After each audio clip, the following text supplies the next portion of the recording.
Race classes के YouTube channel में आप सभी का स्वागत है। हम लोग ना क्लास 10 का मैथ के अंतर्गत फर्स्ट चैप्टर रियल नंबर का उसमें है ना कल तक विभाजन एल्गोरिदम पढ़े थे। अब आगे हम लोग उसी में आगे बढ़ेंगे। विभाजन एल्गोरिदम, विभाजन एल्गोरिदम। अब ये हम जानकारी यहाँ से ये लेंगे। पहले हम पढ़ चुके हैं विभाजन एल्गोरिदम। एल्गोरिदम वर्ड किससे आया है? अलजेब्रा से। फिर से थोड़ा सा ये कर लेते हैं। विभाजन एल्गोरिदम अलजेब्रा शब्द से आया है, जो ना पुस्तक, हिसाब, अल जबर व अल मुकाबला, हिसाब, अल जबर व अल मुकाबला से लिया गया है। अब ये विभाजन एल्गोरिथम में हम जानते क्या है, विभाजन एल्गोरिथम है क्या, इसका ना डिफिनेशन जानेंगे आगे। विभाजन एल्गोरिथम का हम डिफिनेशन जानेंगे। फिर से लिखते हैं विभाजन एल्गोरिथम, एल्गोरिथम, इसका डिफिनेशन ये है क्या। तो देखो, विभाजन एल्गोरिथम जो है वो सुपरिभाषित चरणों की एक श्रृंखला है जिससे ना महत्तम समापवर्त ज्ञात किया जाता है। विभाजन एल्गोरिथम क्या है? सुपरिभाषित चरणों की एक श्रृंखला है जिससे महत्तम समापवर्त HCF ज्ञात किया जाता है।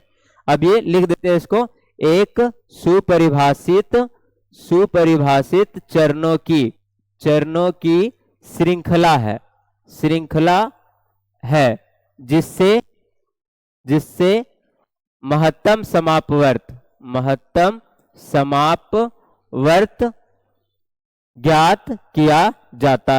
ज्ञात किया जाता है। तो क्या है? यूक्लिड का ये जो विभाजन एल्गोरिथम है वो क्या है? एक सुपरिभाषित चरणों की श्रृंखला है जिससे महत्तम समापवर्त ज्ञात किया जाता है, जिसको हम लोग HCF बोलते हैं, HCF बोलते हैं। अब ये क्या है? महत्तम समापवर्त ज्ञात किया जाता है। तो ये महत्तम समापवर्त जो ज्ञात किया जाता है उसके लिए एक कंडीशन आता है। वो कंडीशन आपका क्या है कि इसमें ना R का वैल्यू 0 होता है, जो हम लोग कल यूक्लिड विभाजन प्रमेयिका में पढ़ रहे थे, A क्यूब A बराबर B क्यूब प्लस R। ये वाला जो पॉइंट है इसमें क्या है, यदि R का मान 0 हो जाए, यानी जो आप भागफल देते हैं और वहां पे शेष यदि 0 बचेगा, तो ना ये B जो है वो क्या बन जाता है? महत्तम समापवर्त बन जाता है। B क्या बन जाता है? महत्तम समापवर्त बन जाता है, समापवर्त बन जाता है। अब ये R का मान 0 होना चाहिए, रिमाइंडर जब शेष बचेगा तभी आपका क्या कहला, B जो है वो आपका क्या बन जाएगा? महत्तम समापवर्त बन जाएगा। अब आगे हम लोग जानते हैं। तो ये ना यही है बस। विभाजन एल्गोरिथम से एग्जाम में क्वेश्चन आता है ऑब्जेक्टिव कि HCF किससे ज्ञात किया जाता है, महत्तम समापवर्त किससे ज्ञात किया जाता है। तो किससे ज्ञात किया जाता है? विभाजन एल्गोरिथम से। ये थ्योरी पढ़ रहे हैं, आगे हम लोग इसका मैथ भी देखेंगे, इस पे मैथ भी देखेंगे आगे। नेक्स्ट, विभाजन एल्गोरिथम हो गया कंप्लीट। तीसरा फैक्ट, जो यूक्लिड विभाजन का एक रूल था, यानी यूक्लिड का एक रूल है आपका, वो यूक्लिड का प्रमेय में एक रूल आता है जिसका यूज ना हम प्रमेय संख्या को प्रूफ करने के लिए, जो रूट 3 का परिमेय संख्या ऐसे को प्रूफ करने के लिए एक फैक्ट अपनाते हैं, वो एक यूक्लिड का ना एक थ्योरम है। तो तीसरा पार्ट हम इसका ये जान लेते हैं। यूक्लिड का एक थ्योरम जो है, इसमें उसने बताया है कि यदि कोई संख्या ए ना n स्क्वायर को विभाजित करता है, तो किसको विभाजित करेगा? ए ना n को भी विभाजित करेगा, ये आपका पॉइंट हो जाएगा। यहाँ पर ये पॉइंट हो गया क्लियर। यहाँ यूक्लिड ने एक आपका विशेष थ्योरम बताया कि यदि कोई संख्या n स्क्वायर को डिवाइड करता है तो n को भी डिवाइड करेगा। जैसे कि एग्जांपल समझ लेते हैं कि 4, मान लेते हैं कि 4 ना ये आपका 8 के स्क्वायर को डिवाइड कर रहा है। जैसे 4 ना 8 स्क्वायर को देख लेते हैं, 4 जो है 8 का स्क्वायर कितना आता है? 64। ये डिवाइड कर जा रहा है आपका किसका? 16 बार में ये डिवाइड हो जा रहा है, यानी इसका ये जब हम डिवाइड करेंगे 64/4 तो क्या आएगा? 16। तो इसने रूल बनाया कि यदि कोई संख्या a जो है आपका n स्क्वायर को डिवाइड करता है तो n को भी करेगा। देखिए यहाँ 8 का स्क्वायर 64 को डिवाइड कर रहा है, तो 4 किसको डिवाइड कर पाएगा? 8 को भी डिवाइड कर लेगा। 4 जो है 8 को डिवाइड कर देगा। यही रूल आपका यहां पर है। यदि कोई संख्या n स्क्वायर को विभाजित करता है तो वो क्या करेगा? a जो है n को भी विभाजित करेगा। यही रूल आपका क्या है, यूक्लिड का तीसरा प्रमेय है, यानी थर्ड वाला जो है वो। हम लोग यूक्लिड में अब तीन चीजें पढ़ चुके हैं। पहला क्या था, यूक्लिड विभाजन प्रमेय का, उसमें हमने पढ़ा था किसी संख्या को a को bq प्लस r के रूप में लिखा जा सकता है। दूसरा हमने पढ़ा विभाजन एल्गोरिथम, इसका डिफिनेशन क्या था, किसी विभाजन एल्गोरिथम सुपरिभाषित चरणों की एक श्रृंखला है जिसके जरिए महत्तम समापवर्त ज्ञात किया जाता है, लेकिन उसमें कंडीशन क्या था कि r का मान 0 होना चाहिए। ऑब्जेक्टिव सवाल में आता है महत्तम कब निकलता है, जब r का मान 1 हो, ऐसा क्वेश्चन आ जाता है। जब r का मान 1 हो, r का मान 0 हो, r का मान 2 हो, r का मान 3 हो, तो महत्तम समापवर्त तभी निकलता है जब r का वैल्यू कितना रहेगा, 0 रहेगा तब। तो चलिए यूक्लिड के बारे में हमने इतना पढ़ लिया। अब हम आगे बढ़ते हैं। यूक्लिड के बाद आगे हम लोग बढ़ते हैं जिसमें एक और गणितज्ञ का यहां नाम आएगा यूक्लिड के बाद, वो है आपका CF Gauss.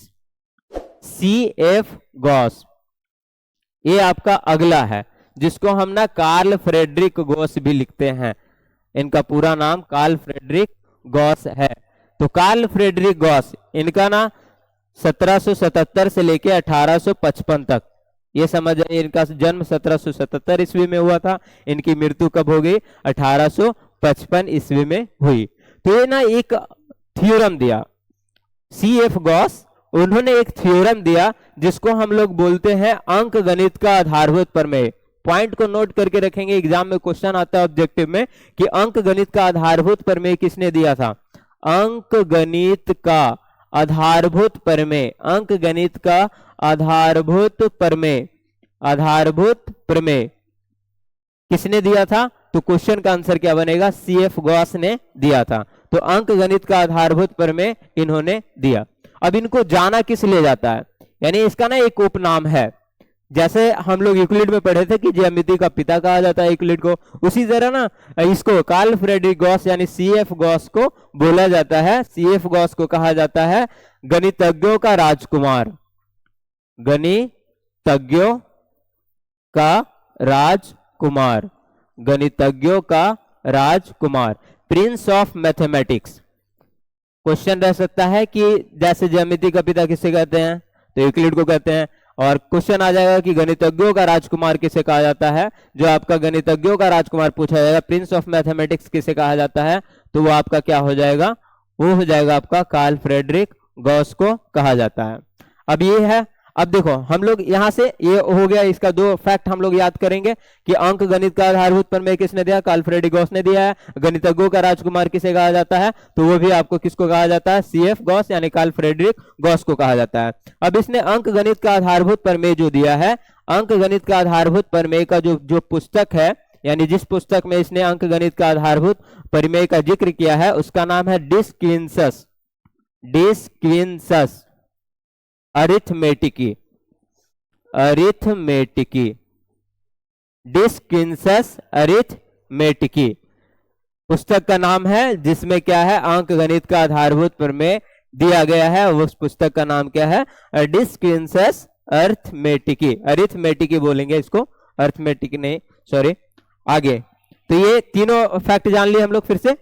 CF Gauss, Karl Frederick Gauss इनका पूरा नाम है, इन्होंने क्या दिया है इसके अंतर्गत, हम लोग का ये चैप्टर के अंतर्गत वो अंक गणित का आधारभूत प्रमेय दिया है। फिर इसे क्या कहा जाता है, गणितज्ञों का राजकुमार कहा जाता है, प्रिंस ऑफ मैथमेटिक्स। इसके पुस्तक का नाम क्या है, डिस्क्विन्सस अरिथमेटिकी।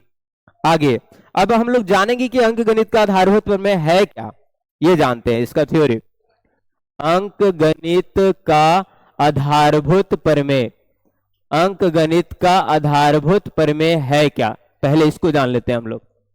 तो देखिए अंक गणित का आधारभूत प्रमेय जो है वो आपका क्या है, इसमें इन्होंने बोला है कि किसी भाज्य संख्या को अभाज्य गुणनखंडों के गुणनफल के रूप में व्यक्त किया जा सकता है। अंक गणित का आधारभूत प्रमेय क्या कहता है कि किसी भी भाज्य संख्या को, अंक गणित का आधारभूत प्रमेय अभी बता दिए, फिर से एक बार जान लेते हैं कि किसी भाज्य संख्या को अभाज्य गुणनखंडों के गुणनफल के रूप में व्यक्त किया जा सकता है। अब इन्होंने बोला क्या है, एज ए संख्या हम लोग समझते हैं, इन्होंने क्या बोला है, मान लेते हैं कि हम 18 एक कोई वर्ड है, तो हम ना 18 का गुणनखंड करते हैं। हम क्या करते हैं, 18 का गुणनखंड, तो 18 का गुणनखंड किए 2 9 18, फिर 3 से लगाएंगे, 3 बार में लगेगा क्योंकि 2 से लगेगा नहीं। फिर तो 18 ना, देखिए ध्यान से, तो ये ना 3 अंकों का गुणनफल आया, 2 गुने 3 गुने 3। अब ये क्या है, 18 भाज्य संख्या है। भाज्य का भाज्य इसलिए भी है, भाज्य का हम लोग डिफिनेशन पढ़ चुके हैं, जिसका मिनिमम 3 भाजक रहे और मैक्सिमम, उससे मैक्सिमम बहुत सारे भाजक हो सकते हैं। तो 18 क्या है, आपका भाज्य संख्या है। और ये इसका ना जो गुणनखंड है वो आपका सारा क्या है, अभाज्य संख्या। 2 भी अभाज्य है, 3 भी आपका अभाज्य है, और ये 3 अभाज्य है।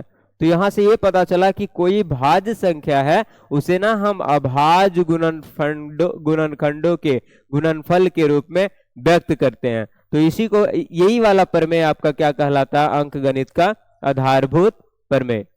अंकगणित का आधारभूत प्रमेय क्लियर हो गया। एक और एग्जांपल ले लेते हैं। मान लेते हैं 20 कोई संख्या है, तो ना हम इसका गुणनखंड यदि करें तो 20 का आएगा 2, 10 बार 2, 5 बार यहां से, तो 20 का ना गुणनखंड कितना आ गया, 2 गुने 5। अब ये सारा क्या है, 2 भी अभाज्य संख्या, 2 भी अभाज्य संख्या, 5 भी अभाज्य संख्या, और ये क्या है, भाज्य। तो भाज्य संख्या किसका बन रहा है, अभाज्य संख्याओं का गुणनखंड, अभाज्य संख्याओं के गुणनफल, यानी भाज्य संख्या जो हो रहा है वो आपका क्या बन जा रहा है, अभाज्य संख्याओं के गुणनफल के रूप में प्रयुक्त हो जा रहा है या फिर प्रदर्शित हो रहा है। तो इसी को हम लोग बोलते हैं अंकगणित का आधारभूत प्रमेय। ये लिखने के लिए आता है, हम लोग क्लियर इसको लिख लेंगे, किसी भाज्य संख्या को अभाज्य गुणनखंडों के गुणनफल के रूप में व्यक्त किया जा सकता है। तो चलिए, ये हो गया आपका क्लियर। अभी तक हम लोग 10 क्लास का फर्स्ट चैप्टर थ्योरी पढ़ रहे हैं, इसमें थ्योरी बहुत ज्यादा है, इसलिए ये वाला थ्योरी हम लोग पहले पूरा क्लियर करेंगे, उसके बाद मैथ पे आएंगे। अब आगे, अब यहाँ पे ना इसमें आपका आधारभूत प्रमेय के बाद अब हम लोगों को पढ़ना होगा, इसमें सारे मैथ का टॉपिक आएगा, जिसमें से एक है यूनिट डिजिट, यानी इकाई अंक।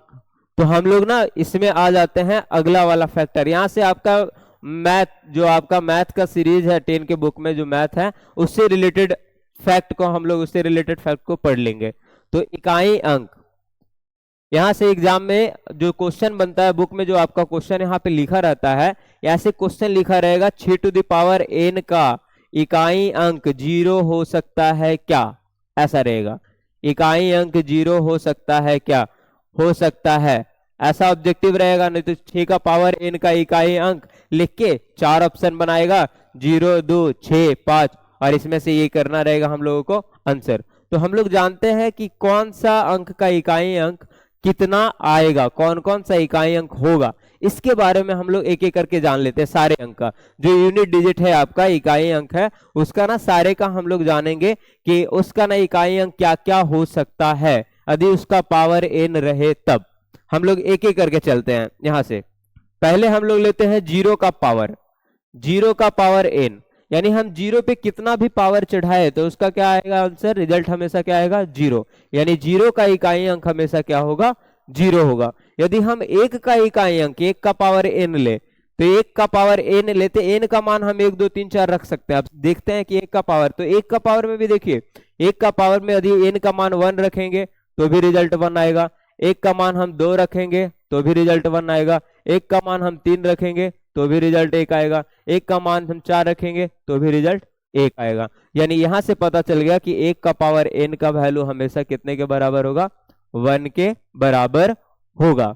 यदि हम 2 का पावर n ले, तो 2 का पावर n का इकाई अंक कौन कौन सा हो सकता है, इसको जानते हैं। तो हम ना n का मान एक एक करके 4 बार तक रखेंगे, इससे पता चल जाएगा कि कौन कौन सा होगा। क्यों, क्योंकि 4 के घात के बाद हर किसी का इकाई अंक रिपीट होता है, वो हम बताते हैं क्यों आगे रिपीट होता है, उसको देखेंगे। तो 2 का पावर n, यदि हम n का मान 1 रखें, यहां से ऐसे चलते हैं, n का मान 1 रखेंगे तो 2 का पावर 1 होगा, इसलिए इसका 2 का पावर 1 का 2 हो जाएगा। n का मान हम 2 रखें तो 2 का पावर यहाँ पर 2 हो जाएगा, 2 का पावर 2 होगा, यानी हो जाएगा आपका कितना, 4। 2 का पावर 2 इक्वल टू 4। n का मान ना हम 3 रखेंगे, 2 का पावर होगा 3, यहाँ पे हो जाएगा 2 दूना 4 दूना 8, ऐसे 2 गुने 2 गुने 2, इतना क्या हो जाएगा 8। फिर n का मान यदि हम 4 रख लें तो 2 का पावर 4, 2 गुने 2 गुने 2 गुने 2 कितना हो जाएगा आपका 16। इकाइयों कौन इसमें 6। हम हर एक जगह 4 ही पावर रखेंगे। तो यहाँ से 2 का पावर n, जैसे 0 का पावर n हमेशा इकाई अंक 0 आया, 1 का पावर n का इकाई अंक 1 हो गया, 2 का पावर n का इकाई अंक कौन कौन सा आ गया, यानी इसका इकाई अंक 2 भी हो सकता है, इसका इकाई अंक 4 भी हो सकता है, इसका इकाई अंक 8 भी हो सकता है, और इसका इकाई अंक 6 भी हो सकता है। यानी 2 का पावर n का इकाई अंक कौन कौन होगा, 2 भी होगा, 4 भी होगा, 8 भी होगा, 6 भी होगा। ये जान के हम लोग 2 का पावर का। अब देख लेते हैं 3 के पावर का।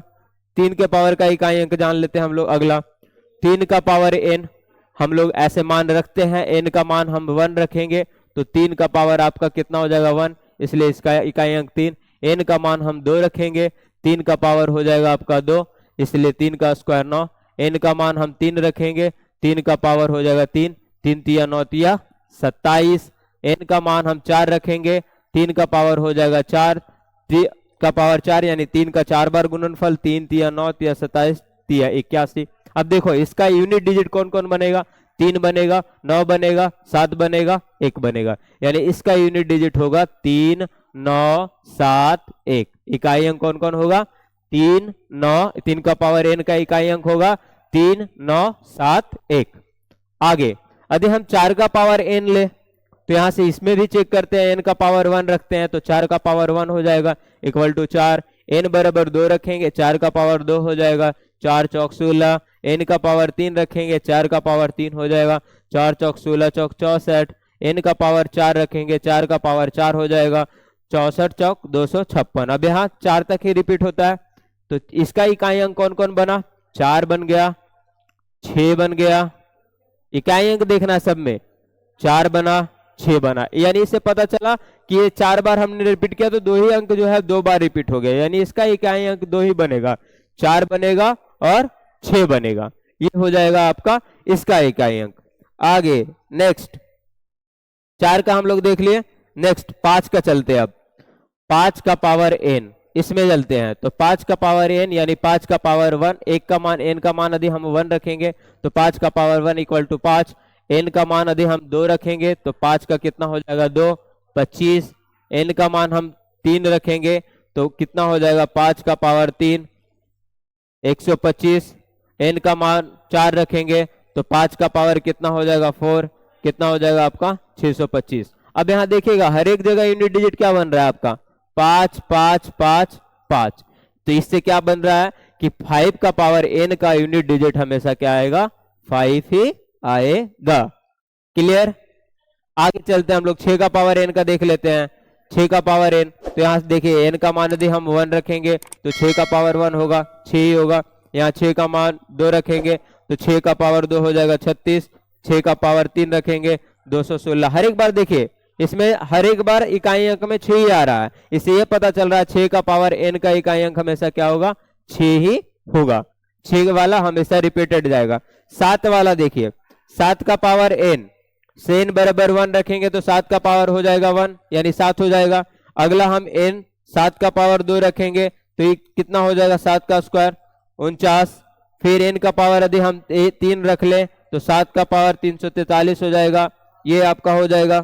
तो इसमें देखिए फिर अगला क्या होगा कि n का पावर जब 4 लेंगे हम तो ये ना इकाई अंक में ही 7 गुना होगा, तो 3 सत्ते 21 ऐसे समझिए। तो इकाई अंक कहां तक जाएगा फिर 1 तक, क्योंकि हम बड़ा गुणनफल क्यों ले, बार बार बड़ा गुणनफल नहीं करते हैं हम लोग, यहीं पे कर दिए तो 21। तो इसी ये पता चला कि इसका इकाई अंक कौन कौन हो सकता है 7 का इकाई अंक जो होगा 7 हो सकता है, 9 हो सकता है, 3 हो सकता है, 1 हो सकता है। अगला फिर 7 से गुना करते तो 7 आ जाता। तो 7 का इकाई अंक कौन कौन सा हो सकता है 7 9 3 1। क्लियर। नेक्स्ट आगे चलेंगे। अगला है 8 का इकाई अंक। हम लोग अब आगे चलते हैं 8 का इकाई अंक 8 to the power n। n का मान यदि हम 1 रखेंगे 8 का पावर 1 होगा 8 हो जाएगा। n का मान 2 रखेंगे 8 का 2 64। अब देखो अगला भी क्या होगा फिर 8 का एक ही 8 गुणनफल होगा, तो हम बड़ा सीरीज ना लेके यहाँ पर 8 ऐसे कर ले तो 8 जब गुना करेंगे तो ये क्या आएगा आपका 8 जब गुना करेंगे तो ये आपका आएगा यहाँ पे 4 32। 8 गुना करने पे 32 आ जाएगा। अब यहाँ पे फिर यदि हम 8 गुना करेंगे इसका 2 8 16, यानी इससे इसका जो बनेगा एक तो 8 बन जाएगा, दूसरा आपका 4 बनेगा, फिर हम 8 गुना किए तो 32 आया, 32 का कौन सा आएगा 2, फिर 2 8 16, 16 का कौन सा इकाई अंक हुआ 6। तो 8 का पावर n का इकाई अंक जो होगा वो कौन कौन सा हो जाएगा, 8 होगा, 4 होगा, 2 होगा और 6 होगा। यदि हम 9 का इकाई अंक यहां से देख ले, ये 9 का पावर n, 9 का पावर n में n का मान यदि हम 1 रखेंगे तो 9 हो जाएगा, सॉरी 9 का पावर 1 9 होगा, n का पावर 2 रखेंगे 81, n का पावर 3 रखेंगे 729, या इसी को ऐसे गुणनफल कर लेते हैं, 1 9 9, फिर 9 गुना करेंगे तो फिर कितना आएगा 9 9 81। हमें सिर्फ और सिर्फ यूनिट डिजिट देखना है, तो इसका ना यूनिट डिजिट कौन कौन आ रहा है, 9 आ रहा है और 1 आ रहा है। तो इससे ये पता चला कि 9 टू द पावर n का जो होगा वह 9 होगा और दूसरा 1 होगा, 9 होगा और दूसरा 1 होगा। ये आपका 9 तक का हो गया, 1 से लेकर 9 तक का हम लोग यूनिट डिजिट जान गए। इससे रिलेटेड ऑब्जेक्टिव सवाल एग्जाम में आएगा, यानी किसका इकाई अंक कितना होगा, 0 होगा या फिर कुछ और होगा, वो वाला आपका हम लोग देखेंगे। नेक्स्ट आपका इकाई अंक का एक सीरीज बना देते हैं कि कौन कौन सा का पावर कितना होगा। शॉर्ट में 0 का पावर n वाला हमेशा 0 होगा, फिर 5 का पावर n यानी हमेशा आपका 5 आएगा, 1 टू द पावर n हमेशा आपका 1 आएगा, 6 टू द पावर n हमेशा आपका ये जो है वो आपका हमेशा 6 आएगा। अब 2 वाला कौन है, यानी यहां पर देखेंगे 4 to the power n, 4 to the power n का 4 होगा और 6 होगा, ये दोनों का 2 यूनिट डिजिट आएगा, 4 और 6। अगला वाला का 9 है, 9 टू द पावर n वाला का आएगा 9 आएगा और 1 आएगा, और बाकी सबका ना 4 यूनिट डिजिट आएगा। बाकी जो शेष बचा हुआ है, शेष कौन कौन सा बच गया, 3 बच गया, तो 3 का पावर n कौन कौन सा होगा, एक तो 3 होगा, 3 तिया 9 होगा, 9 तिया 27, 7 होगा, 27 तिया 81, फिर 1 होगा, तो ये 3 का पावर n वाला का इतना हो जाएगा। फिर उसके बाद यदि हम लेना चाहेंगे फिर या आपका इसमें कौन कौन बचा है, 8 का पावर n, तो 8 का पावर n का क्या हो जाएगा, 8 हो जाएगा, फिर 4 हो जाएगा, फिर 2 हो जाएगा, फिर 6 हो जाएगा, ये ना 8 का पावर n का आ जाएगा। फिर इसी के बाद 2 का पावर n, ये कौन कौन होगा, 2 होगा, 4 होगा, 8 होगा, 6 होगा, और फिर 7 का पावर n, 7 होगा, 9 होगा, 3 होगा, 1 होगा, ये आपका यूनिट डिजिट। ये याद कर लेना है हम लोग को एग्जाम में क्वेश्चन इसके ऊपर क्या बनता है ये जान लेते हैं। इसमें क्वेश्चन ऐसे बनेगा, 7 का पावर n का इकाई अंक हो सकता है, इकाई अंक हो सकता है। अब क्या हो सकता है, ऑप्शन दे देगा ऐसे, a का मान 0, b का मान यहाँ पे लिख देगा आपका 3, c का मान लिख देगा यहाँ पर 1, और d का मान लिख देगा a और b दोनों, b और c दोनों, b c और b दोनों, ऐसे आपका लिखा जाएगा।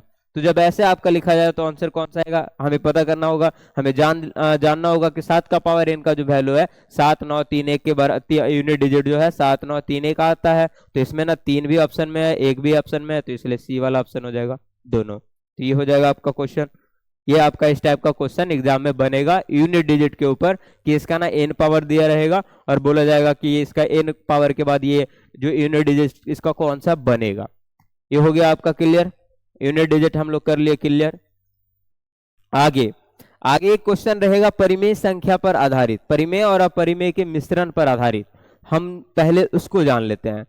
परिमेय और अपरिमेय संख्या के मिश्रण पर आधारित रहेगा, परिमेय और अपरिमेय, परिमेय और अपरिमेय संख्या के मिश्रण पर आधारित, मिश्रण पर आधारित प्रश्न, मिश्रण पर आधारित प्रश्न। तो पहले हम लोग ना इसके ऊपर तथ्य को समझ लेते हैं, फैक्ट क्या है, फैक्ट इसको समझ लेते हैं, परिमेय और अपरिमेय पर आधारित फैक्ट। तो देखिए परिमेय और अपरिमेय को यदि हम जोड़े, ऐसा देखे सारे संक्रिया ला देते हैं, परिमेय प्लस अपरिमेय, परिमेय प्लस अपरिमेय, तो इसका ना रिजल्ट जो होता है हमेशा अपरिमेय होगा। परिमेय में अपरिमेय को जोड़ेंगे, रिजल्ट अपरिमेय होगा। परिमेय माइनस अपरिमेय, रिजल्ट हमेशा अपरिमेय ही आएगा। ये संक्रिया हम लोग समझ लेते हैं पहले इसको। फिर परिमेय गुने अपरिमेय, परिमेय गुने अपरिमेय, ये भी आपका क्या आ जाएगा, अपरिमेय होगा आपका। फिर उसके बाद परिमेय भागा अपरिमेय, रिजल्ट क्या आएगा आपका, ये भी आपका अपरिमेय होगा। हम ना ये पहले परिमेय संख्या पर आधारित संकीर्ण को पढ़े, ये संक्रिया को जाने। परिमेय प्लस अपरिमेय इक्वल टू अपरिमेय, परिमेय माइनस परिमेय के साथ अपरिमेय का प्लस माइनस गुना भाग, ये सारी संक्रिया में रिजल्ट अपरिमेय आएगा। अब एग्जाम में ऑब्जेक्टिव सवाल इस पे कैसे बनता है, यहाँ पे ऐसे लिख देता है 2 + √3, बताना है कि ऐसी संख्या है, परिमेय है या अपरिमेय है। तो इसमें देखेंगे 2 कैसी संख्या परिमेय, और √3 के बारे में हम लोग जानते थे कि √3 क्या है आपका अपरिमेय है। तो 2 + √3, जब भी हम परिमेय में अपरिमेय को जोड़ेंगे रिजल्ट क्या बनाएगा, अपरिमेय संख्या। तो ये आपका क्या हो जाएगा, अपरिमेय संख्या होगा। फिर इसके बाद 2 - √3 लिख देगा कहीं पे, आपका पूछा जाएगा ये क्या है, तो अभी परिमेय और अपरिमेय ये भी है, परिमेय में अपरिमेय संख्या का संक्रिया माइनस के साथ है, तो रिजल्ट आपका क्या हो जाएगा, अपरिमेय हो जाएगा। परिमेय गुने अपरिमेय, रिजल्ट आपका क्या हो जाएगा, अपरिमेय होगा, क्योंकि 2 × √3 है, परिमेय में अपरिमेय गुना करेंगे तो ये हो जाएगा 2 भागा √3, ऐसा लिखा रहेगा, तो भी आपका रिजल्ट क्या हो जाएगा, आपका अपरिमेय हो जाएगा। ये ऐसा है। तो परिमेय और अपरिमेय संख्या पर संक्रिया पर आधारित जब भी ऐसा लिखा रहेगा, आपका कहीं भी ऐसा देख लेते हैं 2√3/4 ऐसे करके भी लिखा, जैसे ही गुना भाग जोड़ घटा कैसे में भी आपका आता है, तो आपका क्या हो जाएगा, आपका ये आपका कहलाएगा अपरिमेय संख्या। तो अपरिमेय संख्या हम लोग हो गए, हम लोग कर लिए क्लियर। सारा अभी थ्योरी पढ़ रहे हैं, मैथ पे हम अभी तक नहीं आए, इसका थ्योरी पढ़ना बहुत जरूरी था इस चैप्टर के अंतर्गत, इसीलिए इसको हम लोग पढ़ रहे हैं। आगे हम लोग सारे मैथ को सॉल्व करेंगे इन सभी कॉन्सेप्ट का यूज करके। नेक्स्ट आगे देखो, अपरिमेय पे संक्रिया, यदि अपरिमेय वाला संक्रिया रहेगा, अपरिमेय पर संक्रिया, तो अपरिमेय पर संक्रिया में क्या होगा कि यदि हम अपरिमेय में अपरिमेय को जोड़े, अपरिमेय प्लस अपरिमेय, तो इसका ना रिजल्ट दोनों आ सकता है, अपरिमेय भी हो सकता है और परिमेय भी हो सकता है। तो 10 क्लास के अंतर्गत ना इसको ज्यादा ये अध्ययन करना नहीं है, तो हम ना यहीं तक इसको छोड़ देते हैं कि ये वाला पार्ट को पढ़ना नहीं है। अपरिमेय और परिमेय दोनों हो सकता है, अपरिमेय में माइनस करेंगे तो भी ये आएगा, गुना भी करेंगे तो भी भाग करेंगे, तो सारे संक्रियाएं अपरिमेय भी आ सकता है और परिमेय भी आ सकता है। जैसे कि √3, हम ना √3 में प्लस माइनस √3 को जोड़ दिए, तो क्या है, ये भी अपरिमेय था, ये भी अपरिमेय था, दोनों जब जोड़ा प्लस माइनस √3 क्या बना दिया, 0। 0 कैसे संख्या है, परिमेय। अब मान लेते हैं कि √3 में हम ना √3 को जोड़े, तो रिजल्ट क्या आया, 2√3, क्या आया, अपरिमेय भी आया। यानी क्या है कि जोड़ करेंगे, गुना करेंगे तो परिमेय भी हो सकता है, अपरिमेय भी हो सकता है, जोड़ेंगे तो परिमेय भी आएगा, अपरिमेय, तो अपरिमेय वाला में दोनों आता है। अपरिमेय को अपरिमेय से जोड़ो तो अपरिमेय भी आएगा, परिमेय भी आएगा, अपरिमेय को अपरिमेय से घटाओ तो भी परिमेय भी आएगा और अपरिमेय भी आएगा, परिमेय को अपरिमेय को फिर गुना करेंगे अपरिमेय से, दो भी ऐसा ही रिजल्ट आएगा। सारे में ना ड्यूअल नेचर आएगा, इसका दोनों संभावित मान है। हालांकि परिमेय में ऐसा नहीं था, परिमेय में अपरिमेय को हम जोड़ते थे तो रिजल्ट हमेशा अपरिमेय आता था। तो ये क्लियर हो गया आपका, अपरिमेय और परिमेय का संक्रिया रहता है, एग्जाम में पूछा नहीं जाएगा, आपका 10th क्लास के अंतर्गत नहीं पूछा जाएगा। तो ये हम लोग जान गए। अब आगे, अब यहां से हम लोग नेक्स्ट जो टॉपिक है वो जानते हैं शांत और अशांत। इसको बोला जाता है परिमेय संख्या का दशमलव प्रसार, इसको भी जान लेते हैं, उसके बाद हम लोग मैथ पे आएंगे, जो फर्स्ट चैप्टर का मैथ है उसके अंतर्गत हम लोग आएंगे। तो पहले हम लोग जान लेते हैं परिमेय संख्या का प्रसार, परिमेय संख्या का प्रसार, परिमेय संख्या का प्रसार। परिमेय संख्या का जो प्रसार होता है वो दो तरह का होगा, एक को बोलेंगे हम लोग शांत, एक को हम लोग बोलते हैं अशांत, ये बोला जाता है। एक को बोलते हैं अवसानी, एक को बोलते हैं अनवसानी। अवसानी बोला जाता है, एक को बोला जाता है अनवसानी, ऐसा आपका बोला जाता है प्रसार है। अब ये प्रसार है क्या, देखिए ये प्रसार जो है कि यदि हम कोई दशमलव में जो आपका जो संख्या है, जैसे ऐसे आपका 3 है बटा हम 8 लगा दिए, तो 3 भागा 8 जब हम करेंगे तो 3 को जब हम 8 से डिवाइड करेंगे तो पहले क्या लगाएंगे, 8 दूना 16, 8 तिया 24, सॉरी यहाँ ध्यान रखना होगा, 8 जो है आपका 3 में डिवाइड, 8 से 3 डिवाइड होगा नहीं, तो इसके लिए ना हम लोग दशमलव लगाते हैं पहले, ये दशमलव, दशमलव लगाने के बाद यहाँ पे 0 आता है, तो यहाँ पे होता है 8 तिया, अब हम लगा सकते हैं, तो 8 तिया 24, बाकी बचा 6। फिर एक बार क्या आएगा यहाँ पे 0 दशमलव के बाद वाला भागा में, तो 8 सते 56, यहाँ पे आ जाएगा 4, फिर 0, 8 पचे 40, तो ये आपका हो जाएगा 40, ये कट गया, शेष आपका यहाँ इसमें बचा नहीं। अब यहाँ पर देखिए दशमलव में जब हम डिवाइड किए तो इसका ना अंतिम अंक प्राप्त हो गया, तो जिसका डिवाइड करने के बाद अंतिम अंक प्राप्त होता है उसको हम लोग बोलते हैं शांत, और जिसका ना डिवाइड करने के बाद कोई परिमेय संख्या जिसे हम लोग दशमलव मान में लिखते हैं और यदि उसका अंतिम डिजिट हमें डिवाइड करने के बाद मिल जाता है तो वो कहलाता है शांत, और जिसका नहीं मिलेगा, अब जैसे देख लीजिए यहाँ पर हम ना 1/3 को लिखे ऐसे, तो हम ना 3 से भागा देंगे 1 में, दशमलव लगाएंगे, 0 3 तिया 9 1 0 3 तिया 9 1 0, बार बार ना ये 3 हमेशा रिपीट होते जाएगा और बहुत दूर तक रिपीट होते जाएगा, ऐसे लगातार रिपीट होते जाएगा, तो ऐसे वाले को हम लोग क्या बोलेंगे, अशांत। यानी इसमें क्या होगा, जिसका दशमलव प्रसार करने पर दशमलव का अंतिम अंक हम प्राप्त ना कर पाए, तो वैसे वाले को बोलते हैं अशांत। अशांत बोलते हैं, अनवसानी बोलते हैं, ऐसा है आपका।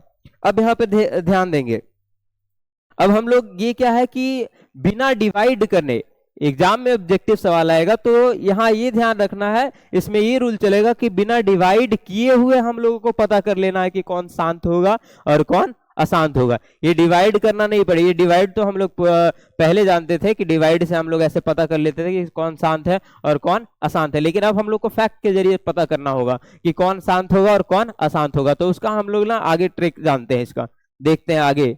ये फिर से यहाँ अभी मिटा देते हैं इसको, अब यहाँ हम फिर से जान लेते हैं दोनों का फैक्ट, ये दोनों का ये वाला जो फैक्ट है आपका उसको हम लोग जान लेते हैं, ये वाला। अब यहां से देखिए शांत और अफसानी में क्या है और अशांत और अनवसानी में क्या आएगा। यदि ये संख्या ना p/q के रूप में लिखा रहे, ध्यान देना है, यदि कोई संख्या p/q के रूप में लिखा रहे और दोनों का एक दूसरे का डिवाइडर नहीं रहे, ये भी ध्यान रखना है, दोनों दूसरे का डिवाइडर नहीं रहे, तब क्या होगा कि q का जो गुणनखंड है वो 2 और 5 के घात में आएगा, तब शांत कहलाएगा। यदि q का गुणनखंड 2 का पावर n में आए, 5 के पावर n में आए, तो ये क्या कहलाएगा, शांत कहलाएगा। या तो अकेले 2 का पावर n आ जाए, या तो 5 के पावर अकेले में आए, या फिर 2 का पावर n गुने 5 का पावर n में आए, इसके अलावे कोई और नहीं आए, तो क्या कहलाता है, वो शांत प्रसार कहलाता है। उसका एग्जांपल आगे हम लोग देखेंगे। 2 का पावर n के रूप में रहेगा, 5 के पावर n के रूप में रहेगा, यानी सीधी समझो गुणनखंड में 2 और 5 आना चाहिए, 2 आना चाहिए और दूसरा 5 आना चाहिए, उसके अलावे और कोई नहीं आना चाहिए, मतलब 2 और 5 के अलावे और कोई नहीं आना चाहिए। तो वैसे वाले का वैसे वाले जो परिमेय संख्या होगा उसका दशमलव प्रसार कैसा होगा, शांत होगा। अगला है अशांत वाला। अशांत वाला क्या होगा कि यदि p/q के रूप में गुणनफल के p/q के फॉर्मेट में या रूप में लिखा रहेगा और q का जो गुणनखंड है वह 2 5 के घात में ना होकर किसी और के घात में रहे, 2 का पावर n 5 का पावर n को छोड़कर सारे के घात में रहे, सारे के घात में रहे, तो वो आपका क्या कहलाएगा, वो आपका कहलाएगा अशांत। यानी 2 और 5 नहीं नजर आएगा, 2 और 5 के अलावे रहे, को छोड़ कर रहे, तो वैसे वाले क्या कहलाएंगे, अशांत। यानी वो शांत प्रसार नहीं कहलाएगा, वो कौन सा प्रसार कहलाएगा, अशांत प्रसार कहलाएगा। जैसे हम लोग एग्जाम्पल के जरिए एक समझते हैं शांत और अशांत वाला। यहाँ पर शांत वाला रूल अभी बताए, अशांत वाला, शांत वाला में क्या बताया कि p/q में रहेगा और q का गुणनफल क्या रहेगा, 2 और 5 के घात में आएगा। अशांत वाला में हम लोग p/q के रूप में रहेगा, q का जो वैल्यू आएगा वो आपका क्या आएगा, किस में आएगा, 2 और 5 के अलावे, 2 तथा 5 के अलावे, इसमें आदि आएगा, 2 तथा 5 के अलावे आएगा, तो आपका क्या कहलाएगा, अशांत। अब जैसे एग्जाम्पल के जरिए हम लोग समझते हैं, पहले ऐसे लिख देते हैं हम ना 3/30, ध्यान देंगे एक एक करके एग्जाम्पल के जरिए आप समझते हो कौन शांत है कौन अशांत।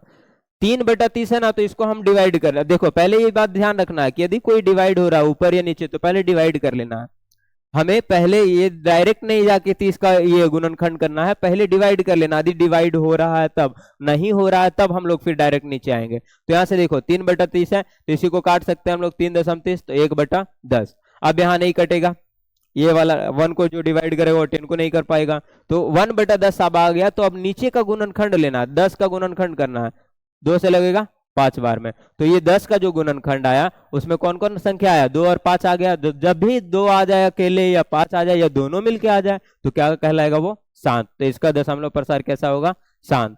यदि हम लोग ऐसा ले लेते हैं 1/, यहाँ पे ऐसे ले लेते हैं आपका 5/20, तो फिर हम लोग पहले काट के देखेंगे, डिवाइड करेंगे, 5 चौक 20, 1/4, फिर 4 का गुणनखंड में कौन कौन आएगा, अकेला 2 आएगा, यानी 2 गुने 2। तो जैसे ही 2 गुने 2 आएगा आपका, तो जैसे ही नीचे वाला का गुणनखंड या आपका 2 का पावर n में आ जाए, 2 या 5 के पावर n में आ जाए, तो कैसा हो जाता है, वो शांत हो जाता है। तो यहाँ क्या हो जाएगा, शांत। अगला एक और एग्जाम्पल ले लेते हैं, यहाँ पे 3/33 कर दे ऐसे, तो पहले काटेंगे हम, डिवाइड कर लिए 1/11। अब 11 का गुणनखंड में कौन कौन आता है, 11 ही आता है। अब बताइए शांत होगा या अशांत, क्यों, बोले शांत होगा या अशांत, अशांत हो जाएगा। अशांत इसलिए क्योंकि गुणनखंड में कौन आ गया, 2 और 5 के अलावा कोई और आ गया, 11 आ गया, तो आपका क्या कहलाएगा, ये अशांत कहलाएगा।